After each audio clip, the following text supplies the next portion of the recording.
Hi, I'm Divya. Hi, I'm Karan. And this is Thinking On Thinking.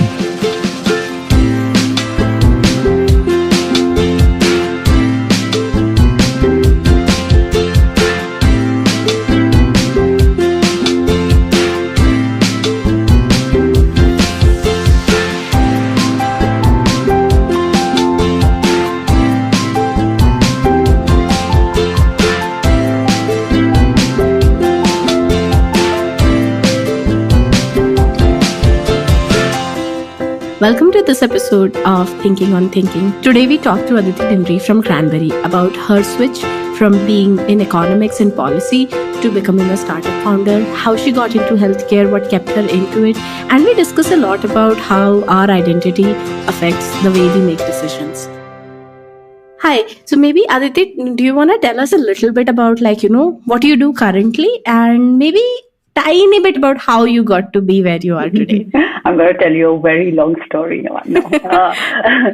So currently I'm building Cranberry, which is a women's health company where we really have the vision of, empowering women with informed choice about their health so they can lead a healthy life today and also have better health outcomes throughout their life. So we're building Berry, which is a AI companion. We're super excited about building it and already live with some women and hoping to grow more. So, my journey here has been fairly meandering, but a lot of fun.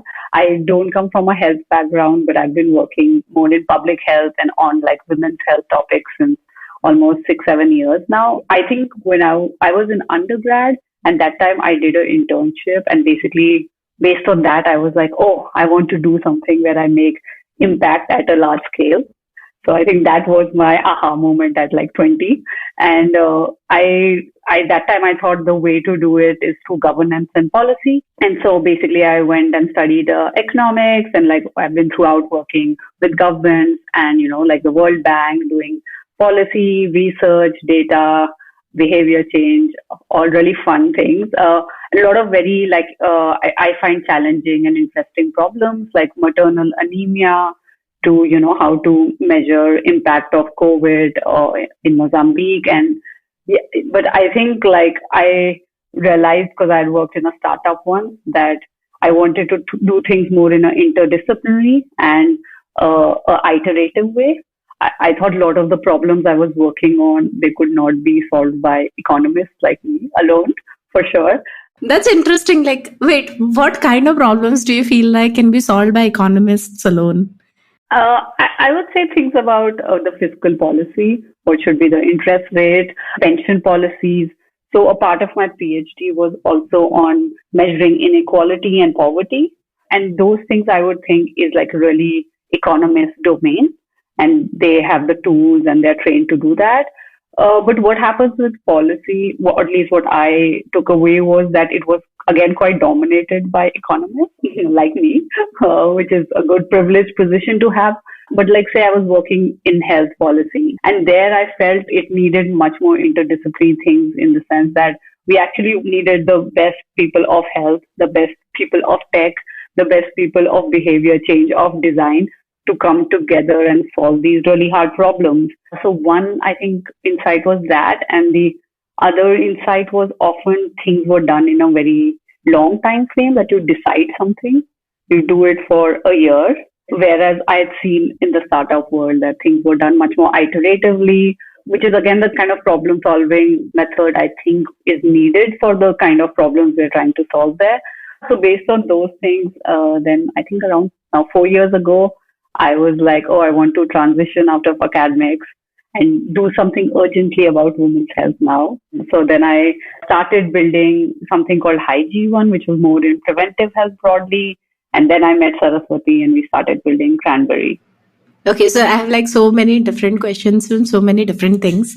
As you were speaking, I was thinking about this one thing. Behavioral economics is So I'm assuming you're not a behavioral economist. No, I'm not a behavioral economist. Oh, okay. Like I was wondering, like, how does somebody who has studied more, let's say, traditional like economics, how do you see sort of, because like principles of behavioral economics, a lot of them like seem very resonant with like principles of design or especially game design, because a lot of it is about like, behavior and motivation manipulation, for the lack of a better term. Like, how do you see it? Because I think that economics is on a very large scale level, right? Like you're thinking of hundreds of people, and behavior is much more like individual in nature. Like, how do you sort of think about those things? Interesting. So, okay. So I think, so in economics also there are macroeconomics and micro. Macroeconomics is, as you're saying, like studying systems at the aggregate. So totally like, I would say like fiscal policy, monetary policy, everything, right? So I am a microeconomist. There you study individual behavior. Individual behavior may be like firm behavior, like at that level. But what, let's say, neoclassical or mainstream economics would do right now, there's this what's called the representative agent, which is much spoken about and hated maybe in some way, that let's say I am the representative agent and I have certain preferences and beliefs and certain constraints, and neoclassical economics assumes that I have like complete information and things like that. And then basically I make decisions, right? So that is the individual decision making in neoclassical economics. And then behavioral economics came in, of course, inspired from psychology and neuroscience, saying that, hey, like people don't have complete information. They just don't act in this rational way, quote unquote. A rational being this economics way of neoclassical economics way of defining it. So like the kind of economics I was, let's say, researching in, we were also already looking at deviations from this classical economics rational behavior. But I would say almost 50% of economics is about individual behavior. Oh, okay. So then how is microeconomics different from behavioral economics? Yeah, so exactly. So neoclassical microeconomics assumes that I, as an individual, I know everything. And then basically on that, I optimize and I make choice. Right. So it assumes informed consent on all decisions. Yeah, it assumes a lot of things. In the sense, so if I am deciding right now to buy, let's say, pizza over rice, microeconomics will assume that my beliefs are totally updated. I know all the prices of everything. I know all the choice. I know my sort of say restrictions of my budget and everything. And then I'm making this choice. Whereas behavioral economics will come in and say things like, oh, actually there are other concepts of, let's say, cognitive load, where Aditi, because she's so stressed for some other reason, or because actually I have less money, I am not able to make those trade-offs. I cannot evaluate complete information. So basically behavioral economics then introduces these, I would not say now, not a controversy, but initially economists were made fun of, like for being saying like, oh, everything is rational, and these things were called like irrationality, but not anymore. I think they are not treated as that even in mainstream economics. They are acknowledged. The models are trying to come up to pace, but yeah. This like reminds me of how like in the 1700s when physics was sort of being, I would say, structured as a science, it was like, okay, let's ignore drag, let's ignore friction, like these real world things that really affect everything that we like, encounter. When we are thinking about any sort of object behavior, we will assume vacuum, no other forces acting on it, only two bodies interacting with each other. Like if you add a third body, oh, suddenly it's a very complex situation. We can't solve it anymore. And I feel like this is a little bit like that like, initially economics was... That's a perfect pattern. Is it? Yeah, it is. It is perfect. Yeah. Because, so like I had heard this talk by the AI professor from IIT Madras. Oh, yeah. Right? Dr. Pratyush. Dr. Yeah. Pratyush, yeah. Actually, Pratyush. Their company, Sarvam, recently raised, like this week, they raised 40 million. Really cool. I know. Anyways, and when he said that, like, what you consider as a design variable when you are at a particular part of the system can be changed and you can question it. And it almost seems like economists are like, okay, let's consider human as a stable and not a design variable. And then behavioral economists are like, okay, no, they are also design variables. Yeah, exactly. And people's preferences, their constraints, how they make choices. It's all like design variables. Yeah. Yeah, I think economics became like really mathematical at a point of time. And then a bit like physics in the sense you want to keep it as much as you can solve it, so to say. I'm a applied microeconomist. How does a applied microeconomist get into healthcare? Like, what interested you about it initially? And then also, like, what kept your interest? Because it's very different to like get into something, and then it's very different to like, keep doing it for years. And or like starting a company in it where you're probably gonna be there for like 5 to 10 years, like 'cause you're spending that amount of time. Yeah, I think by now I've become so passionate about health that I'm like, oh, I'm going to spend my life doing health. Okay. Yeah, so I started with this question of individual behavior. So I think I was always super interested in the choices people make. I think my encounter with it started with when I worked in a colony in Delhi where there was a lot of littering. And there, basically, then I was like working with Final Mile, which was a behavior consultancy before my PhD, where I was trying to understand that there was a Sulabh Sauchalaya there and people would not use it, right? So for me, like a person who used to not live there, I came there and I was like, oh, this seems like totally irrational or illogical to me that there is a toilet available, but people are practicing open defecation. So, I mean, as I said in economics, like we study really people's like choices. So that's how I kind of really got into wanting to, like study how people make choices. And then slowly as I was working on gender and gender discrimination, I started looking at household decisions in general and on health in specific. And basically that led me to like working with the government on Uttarakhand on maternal anemia. So these are often like questions like, so there the government had the question that women are really anemic in India. So like around, I think 60% of women are anemic, but especially when you're pregnant and anemic, it's a high risk pregnancy. So they provide free iron tablet to women, right? But the anemia levels still don't go down. And of course, the hypothesis was that why aren't the women taking the tablet? Is it some kind of, because we've removed the price constraint of it, but what are the other constraints? So yeah, that's how I started actually really doing work on health through that. I lived in rural Uttarakhand for like almost 9 months. It helps that it's really beautiful. So I think I really like saw the huge gaps there in generally in healthcare. But because I was working in women's health, there were just like so many types of constraints and barriers, starting from, of course, things with income and money, which are easier to imagine, but cultural, but informational, but access. And yeah, so that's how I got into it. And I think that I was already very motivated and like I overall got very interested in preventive health. So I find it fascinating that when we kind of know that something is good for us, but we are not able to act on it, it is such a. I mean, I think I'm attracted to hard problems. So I'm just like that is a good hard problem. Like we know we have to exercise. Why are we not able to do that? And I think that's like when I became obsessed with preventive health, or like you. I mean, not just in India, but like in Germany here as well, people know they should go for their pap smear, but they won't, right? So, and my economics models I were taught like is not able to explain that. So I think then I became obsessed with it. Of course, I'm like, why?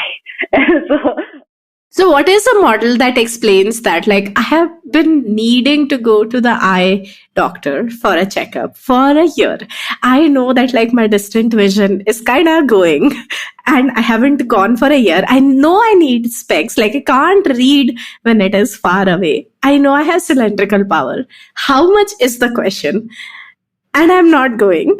And it's just like I have known for a year that I have like cylindrical power because I had polarized glasses on, and then like that made things better, and I was like, okay, then this is definitely cylindrical, and I'm not going. And like I'm talking about it and I'm still not going. your case is interesting. So one of the prevalent ways which people try to explain, say, things where the reward is really in the future is through a concept called hyperbolic discounting. that basically anything which will give reward really in the future, humans are not able to like absorb that, or kind of rationalize it into their brain. So in the sense, like, apple will have long run benefits, versus right now a chocolate bar will give you instant joy. So it's been consistently seen that humans discount far away rewards much lower, right? So I think this explains a lot of health behaviors which are preventive. But yours, I'm not too sure. Like, maybe you're not convinced of the benefits you'll get in the short run.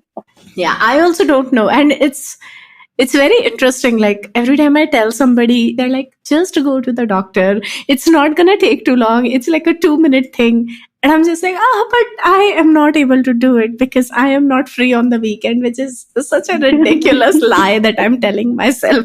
But I guess I am telling myself that. Yeah, I think that there are more layers to it than that. Yeah. But like this happens quite a bit, right? Like even if it isn't far away, sometimes like changing behavior is really difficult. I mean, like, how did you, as somebody who had worked for years in like a more slow paced, long planning kind of system, like how did you change your thought process into an iterative one? Because iterations are painful. True. Yeah, great question. Yeah, how did I do that? So research was very, like, during my PhD, for example, I took 4 years and I wrote 3 papers, which was also super hard. But like, I think for like now a startup world definition, that seems like insane, right? That is a little slow. Yeah, it is a little. So also the iteration cycles are much longer, let's say. I mean, there is of course improvements and iterations, but so I think it's a good question. So initially, so first time I actually started building a product on my own, like a crazy person, no background. And I have to say I wasn't super iterative. I think the bigger barrier than that was actually listening to people I was building for and taking that input. Because you're right, maybe that leads to iteration. That's why. So it is so hard. It is so easy to say, listen to people you're building for, all those things, but it is so hard. And I think I was not able to do that for a year. I was actively avoiding it almost. And you're right. I think it was a lot because I knew it would lead to iteration. It would lead to my hypothesis being proved wrong in every month. And that is just super hard. I think at some point of time, after doing that for 1 year, I realized there's no good way to build a product. That's the only way. I think it just became like, hey, like, I don't have to come up with the perfect idea and then get sad when the hypothesis is broken by people I'm building for. Rather, I think I've just become more like, hey, actually, it's people's ideas. We're just testing. So I think maybe that helps. You're like, I will disown the idea. I am just making it happen. Oh, that's a good way to. I think it has become like, it's like I've reduced the ego from it, because as a researcher, you have so much like copyright on the idea, right? Like, yeah, that's a good way. One of my friends was talking about how, like, when you are presenting your thesis, you are expected to be the expert at the thing. He's like, no matter how senior the researchers who are taking your interview or who you are defending your thesis against are, you need to be the person who is answering all the questions and you need to know the most about it. And I found that really interesting because, like, that's not how I would have thought of anything to function. That, like, you should be the person who knows the most about this thing in a room full of experts in this particular domain, right? And like, even when you were describing it is that, right? I think the biggest hurdle is just like accepting I could be wrong. Like, that feels like such a stab to the heart. And like, when you just said, it's people's ideas, then you're like, people can be wrong. Who cares? Of course they can be wrong. They are wrong all the time. Yeah, I don't know. I mean, I just found a loophole and not addressed the core thing. I don't even know if the core thing is addressable, right? Like, it's a little bit like, I don't know, millions of years of evolution. You can't really fight against it. At some point, you have to accept, humans can't fly. You just can't do it. Yeah, no, totally agree. I think that's a great question. I'll also think more about it. But I think that's how I've done it for now. Because we are iterating like really fast now. and I don't have trouble and like I frankly don't see another way actually. So I think it's also that. Hmm. That way, like healthcare is also an industry that doesn't really appreciate the principle of move fast and break things. So, how are you guys, like, working against those norms? Because I would imagine both for your potential customer and for your potential collaborators, for them also it would be an adjustment that it's like, oh, we are okay with making some mistakes. And like in healthcare, the principle is make zero mistakes, even if you have to go dead slow. Yeah, so I think we do go slower than most startups. I would say that, and I think it is a lot because of we are in health, and so we are a lifestyle company. But for a lifestyle company, we are the most medically, I would say, evolved and safe. Because and it's very interesting. I think a lot comes because I think training matters a lot. It like sets your worldview and mental models. And of course, I think being trained in like economics and policy making, I have a very systemic approach to things often, where of each like little action also you think of what are called externalities, how it affects other things, what are the possible other incentives it's creating in the system, which is very painful as a startup founder to have, of course, because you think of all the risks actually, because I am just trained like that, right? To think of the risk, to think of the buyers. And so actually it plays to our advantage for us for sure to collaborate with people in the healthcare system because they see how we talk, how we build, how our protocols are, how we think through everything. And they for sure feel much more assured than just being another tech company trying to, who's not thought of like the incentives of health or, the 2% cases where it could go wrong, which matters, of course. So I think on that part, I think we find the collaboration actually quite easy and productive and fruitful. On the part of with women we are building for, I mean, our big bet is that in the long run, it will be seen as a positive. That initially it might feel like a bit painful. That why do these guys talk so much about evidence and how they actually build everything and, about their protocols. I just want to, improve my hair. But I think, yeah, the rigor of it, we are hoping, like, we really think also health is at this crossroads where women in India are like really demanding not to be just told, ki, do this, buy this, but rather be like, hey, tell me my choices, let me choose, right? It's very interesting. Like, so I've known of Berry for a long time, right? Like, of course, I've known of it from the first iteration. Of course, you've helped us a lot. No, but like this time my PMS was really horrible, and I've noticed that like when I do running but I don't do strength training, my PMS is really bad. When I do strength training, like my PMS is like much more manageable. Like if I'm doing strength training, like I would not even realize. And I think it is something genetic because it is something similar for my sister also. If she's doing strength training, her period pain is absent. If she does only cardio, then like it is like pretty bad. What an interesting insight. So I was so irritated that I went and I asked Berry, why is this happening to me? Why is my life so bad right now? And then it was like, it could be this. And like while they both create endorphins, but they create different kinds of endorphins, and then cortisol levels are different and something. So I was like, okay, now I feel somewhat soothed by this science. Fine. Okay, Berry, you haven't given me the solution, but okay, thanks for the science till then. Yeah, I think that it was interesting just like observing my behavior that time also, because how between the purchase behavior and knowing that the purchase is going to happen, there is like a long gap sometimes. Like, so you might be aware of a product and you might decide to use it at an X amount of time, and there are like events that lead up to it. So like in my case, for example, I like the people who are building this thing. I trust the product. I'm even helping build the product. But like for the first time when I would say this was an authentic use case where I was like, okay, I need help and I'm going to go and use this product because I know that it can help me right now. Right. Like, but there was just this gap. It was just interesting to observe my own behavior while I was in pain and while I was using it. Like a third party, like out of body experience of observing observation was also happening. I should note this down.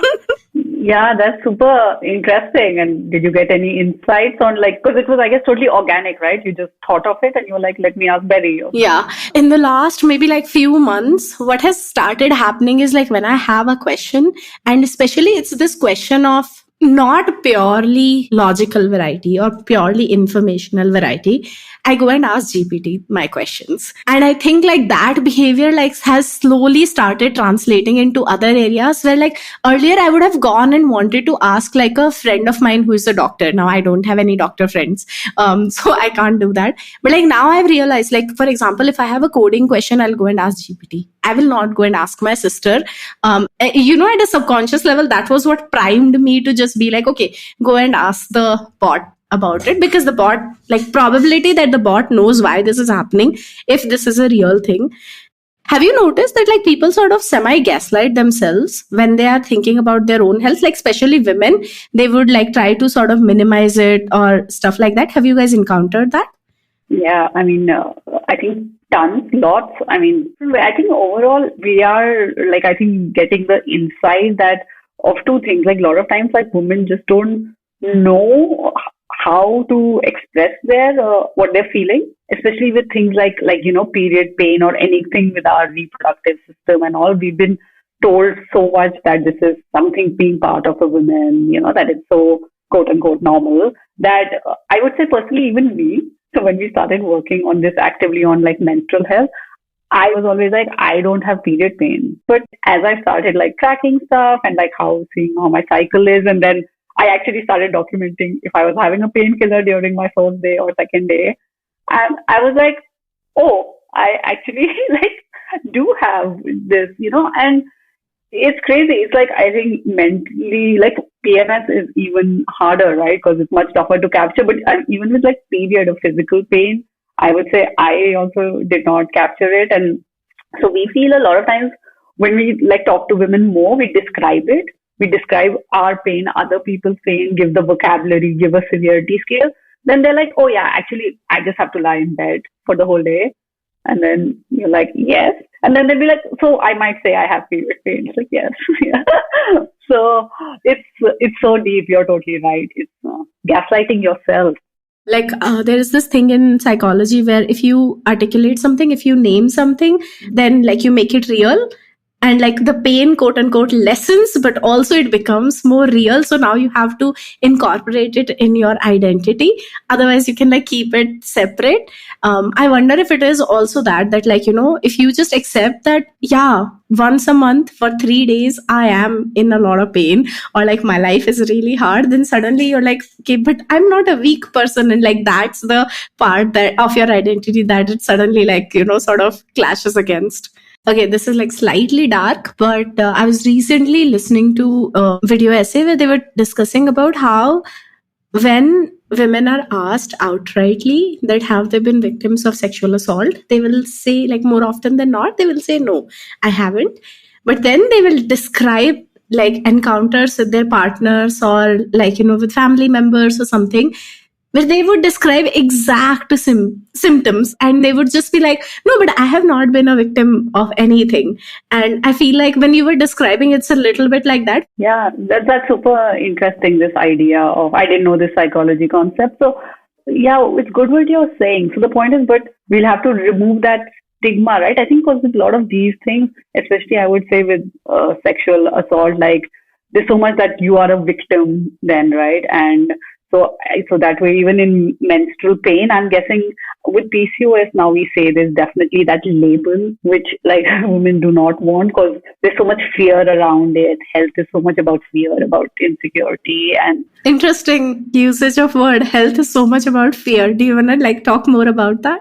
Oh, so I think like when I started working on preventive health, so there's like the psychological concept of loss aversion and like gain, or like so. Basically, you can frame the same thing as, so like when I was working in maternal health as, oh, if you take iron tablets, your child will be so healthy and, look like this, will grow well.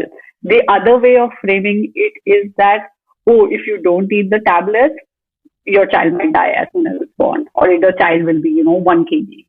right? So one is like fear-inducing, the other is gain. And initially, some studies had shown with small sample sizes in some settings that loss aversion mechanism works stronger for certain framing. And you know much more about marketing. I don't know what concepts, because marketers, of course, use a lot of psychological concepts, and I don't want to pinpoint. I don't want to pinpoint They which do. they use, but I think in health, often I would say like the notifications I get from a lot of labs and everything, I would classify as loss aversion and like fear inducing. You know, do you have COVID? Like, you know, kind of that kind of way. Alert, are you popping pills unknowingly or something like that? Again, you can add more to this, but I think there are some theories that the human brain gets attracted to more of these negative emotions. They're stickier. They're stickier. Rather than being attracted, they are just like stickier because like the evolutionary psych, which is whatever, like, you know, very sketchy. But like the evolutionary psych explanation is the person who gets afraid every time the, like, you know, the bush rustles, that, oh my God, it's a tiger, I must run away, is like so much more likely to have survived than the person who's like, it's probably nothing. Yeah, I think so. Yeah, that's the balance. So for me right now, healthcare, I mean, especially in India, but also globally, is like often the messaging has been very fear-inducing. I think like the public health system, I know like in UK is really trying to change the framing collectively overall. So around cancer also, for example, right? And so yeah, so for me, I think like I would say like it is very like when we talk to women now also we are like people are in fear like, oh, do I have a fibroid baby? Oh, like, you know, your period is like late by 6 days and, you know, people are freaking out, you know, like, have I got PCOS? So, yeah. I also wonder if, like, you know, that might also have something to do with the fact that, like, a lot of times women are just given the diagnosis of, oh, something must be wrong with your uterus because you are a woman. So either you need to lose weight or something is wrong with your uterus. So maybe like there is also the fear there. Yeah, I think definitely. I think like our understanding and take on that has become that, of course, there are like, let's say, a lot of these women's health topics are especially super under researched. Less is known, even by like super specialists and the whole healthcare system. But we feel like everyone has the right to get clear, honest, transparent information, right? Like to know that this is what even I as a doctor know. This is what this is what science can tell you. So like, for example, let's take PMS. Actually, the cause is not known, like actually what the mechanism is. But then like if I go to my gynecologist and I'm like, hey, I feel like suicidal like 2 days before my period, the gynecologist should be able to explain to me that, you know, this is really common. It happens like this. Science does not know exact reason. So I think like or at least personally, I really see that I would want that for myself. And I also feel like a lot of the narrative has been often coming from like, let's say in economics experts also, you know, you just tell people what to do. They don't have the capacity to evaluate their own choices, you know, like a bit pedantic like that, right? And yeah, I don't know, like I can do that. So I don't see why not the people who want to do that, right? Like, have you come across people who don't want explanations and just want to be told what to do? Like, what percentage of your audience would you say falls into that category? Good question. Like, can't say clearly, but the only data point I can give is that at least on our product, we do have like science bits, which people can choose to read. And from top of my head, like people do, like 30% people do read that, choose that, see it. So, and also women are coming and asking questions also of why. So not just like how questions of how to, you know, relieve my pain, but also like, oh, why am I having, you know, let's say heavy bleeding? Is that normal? So there are actually a lot of questions on trying to understand your own body, which people are asking. At least I think that will only increase because till now the narrative, especially with women, has been like, don't ask questions, right? So interesting. Is there any part of like being in research that you miss? good question. I really used to have seminars. So like you have a lot of seminars where people like present their work. They are like intellectually super stimulating. So it's not just about ideas, but it's like then ideas where people have, in a way, they've become expert in that idea. and they've gone so deep, and you think so deeply about something, which could be really specific. So at an intellectual level, because often these things are quite complex, it is interesting, but then also so I think I really miss the seminars, I have to say. Yeah, I mean, I used to really like people I was collaborating with, and my co-authors. They're like, We must tell Saraswati about this. Oh, yeah. My current ones are like, so, yeah, I don't know, academicians are a bit crazy, right? Like, so they're very quirky. I think that like, when you are someone who has a very precise definition of who you are, then like, even slight deviations from that would feel very different. So like, for example, to somebody who's in academia, like somebody who's working in media or as an artist, they would all seem similar. But like as somebody who works in like, media, I'm like, no, a producer feels very different from a director, who feels very different from an artist, who feels very different from an actor, right? And like if you're an actor, you can even tell like, more differences between people. I know. So that's why when in the beginning you just called me an economist. I was like, You're like, why are you using the most generic term for me? That's not who I am. I know, yeah. Identity is super confusing. Yeah, I wouldn't even define myself as an economist. How do you define yourself now? Yeah, not an economist. Change maker. No, I'm joking. Yeah, no. Okay, so you're not comfortable yet with calling yourself a change maker? Oh, definitely not. Like there is this like joke amongst the creative types that like it takes them quite a while to call themselves an artist. Like I have been working in art and around domains for like 15 years at this point. I still don't fully feel comfortable calling myself an artist. I'm like, but I'm not an artist. I'm a designer and I do this and I do that, but not an artist. True. So, but I think with the creative things, it's very, very tricky. Like it's so hard to meet people who are. So my husband, he's works in films now, but he used to do music before. And with all musicians, it's such a huge thing. If you say they are a musician, were a musician, it's kind of like, no. I'm not a musician. So, I mean, I think with creative things, it's really, tricky and hard. And it's believable because, it's so subjective, right, in a way. I mean, you've thought more about it. I mean, like, you are the person who was like uncomfortable with calling yourself a change maker, even though you want to make change at scale. I know, but which is what a change maker is. But once the change is made, then maybe I would be, I think I would just say I'm a problem solver. That is like the most analytical people's like scapegoat word. They're like, what do you do? I love solving interesting problems, guys. That's how I'm going to define myself, which is not a definition at all. But okay, I'll let you have that one.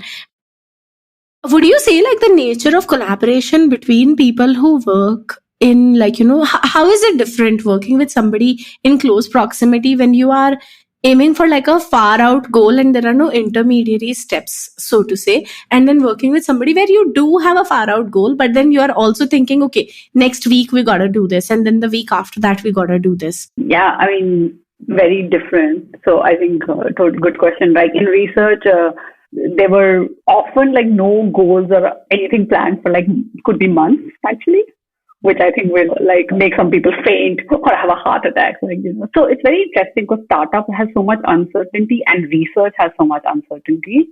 Like someone has asked me like, what is harder? Because uncertainty is generally hard.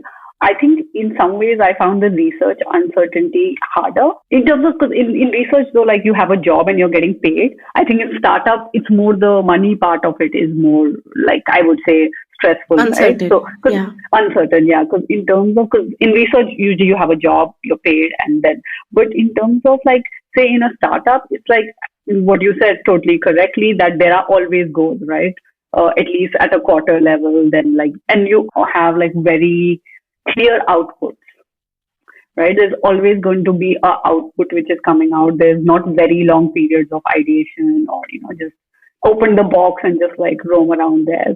Whereas in research, it's like, because you are supposed to push the frontier. Even actually finding a problem, at least in kind of the economics I was trained, it is so hard. because you have to find a problem statement which is new and which is solvable by you. Like, so it's a very small with not much help, because you don't get a lot of help from, like professors or right people who are experts at that topic. So I would say it's way harder. Then the point is you put in a lot of time, and then it's very high probability your idea doesn't work out, and then it's like you. So yeah, it's quite hard to research. Yeah. So working with people, so in the research part, I think it's very always self-driven, even with collaborators or if they're senior collaborators. Or no one sets like really any goals for you. There will be some often at like project levels, but it is such a self-driven thing. I mean, because tomorrow, like you could be like waking up and not motivated and not do anything. And frankly, I don't think in most research places anyone will ask you or pull you up. Like your supervisor will also be like, yeah, it's up to you. Sure, you won't get your PhD, right? I mean, so it's so high on self-accountability that actually the other people are more for like jamming and brainstorming and pushing the frontier, solving things together. Then like actually you're not like co-workers in the sense I feel like, like a startup or a normal workplace where you have many more accountability mechanisms, where you are more as a team working towards a thing.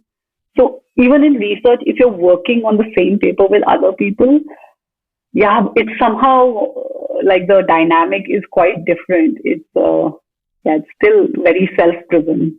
Would you say you like doing the co-creation that comes in startup world? Yeah, I really like it. So I used to always think I really like working alone, because in academics, that's what you do. And I am very self-driven. And so even because I was working on like projects or papers with 3 people, 4 people, but like startup collaboration is like 100x intensity of that. So I was actually quite unsure if I would like such high level of collaboration, where like, let's say now, of course, at the daily level, we Saraswati, our team, we collaborate so much. I really like it. I just need like some time to still work on my own. So basically, I think there are different types of thinking people, like people think in different ways. And I am the thinking kind of person where I need to see something, I need to take my time, make up my mind about it and come back. Some people are really like on the spot, sharp, like they don't want to think alone about it. But so I think like I still always need that. So even in a startup setup, like if someone will be like, oh, we should do this campaign, I'll be like, okay, can I sleep on it? Can I think about it? So yeah. I think startups need more people like you who think about stuff slightly more long term. What is the startup called which got funded this week? Sarvam. So that's why I'm also so excited, because his temperament is also, of course, I feel like quite balanced and very, so to say, holistic, how he thinks. And also, I was so excited. I'm like, my God, it's such a positive energy for the Indian startup ecosystem. Yeah, there is a lot of buzz about it. Yesterday, I was at an AI event where Dr. Pratyusha's co-founder was there from Sarvam. Yeah, like people were swarming him all the time, very rightly so. But yeah, it was really, there is a lot of, especially in the AI ecosystem, there is like a lot of positive vibes happening right now. I didn't know that I would learn so much about economics. I didn't know I could talk about economics. No one asked me about it. Yeah, I think like we just ask people about weird things that they don't generally talk about. No, I mean economics, it's interesting. It gives very interesting mental model and frameworks to think about just life, I feel. Awesome. Thank you so much.